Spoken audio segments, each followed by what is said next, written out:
Hoy, en Cachetazo de Historia, veremos cómo las familias educaron a sus hijos a través de la historia. Probablemente esta sea una imagen que has estado viendo en los últimos tiempos, el de una mamá y un papá enfocados en la educación de sus hijos en su propia casa. Esto te puede resultar extraño, sin embargo, era lo normal en algunos tiempos de la antigüedad. Los judíos fueron los primeros en educar a sus propios hijos. Los niños judíos, y aún en la actualidad, desde los 5 hasta los 12 años, eran y son educados en la ley bíblica, la Torá, para que luego, a partir de la adolescencia, ya puedan ser maestros de la Biblia y de la palabra.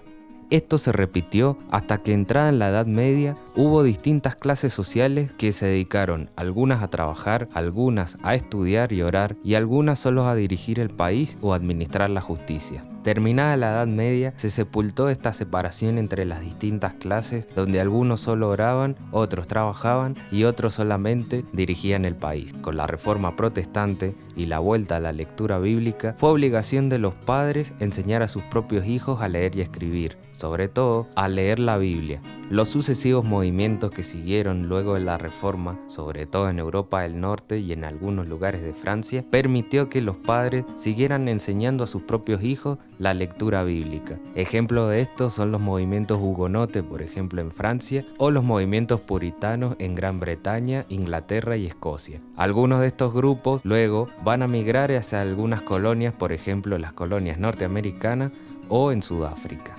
Los ejemplos de estos son abundantes. Algunos padres puritanos, por ejemplo en Norteamérica, enseñarán a leer y a escribir a sus propios hijos.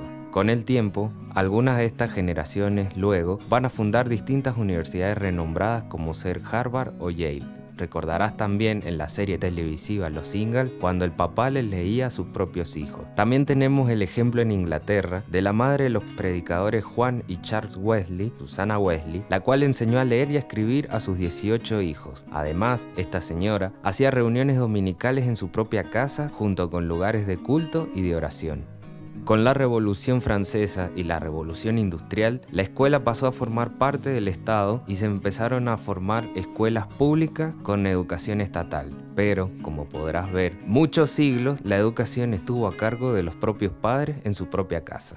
¿Crees que es importante la educación en casa? ¿Crees que los valores que se enseñan en casa son únicos e irreemplazables? ¿Qué crees de educar a tus propios hijos lejos de la educación estatal? Si te gustó este video, dale like y suscríbete y te espero el próximo viernes para más curiosidades.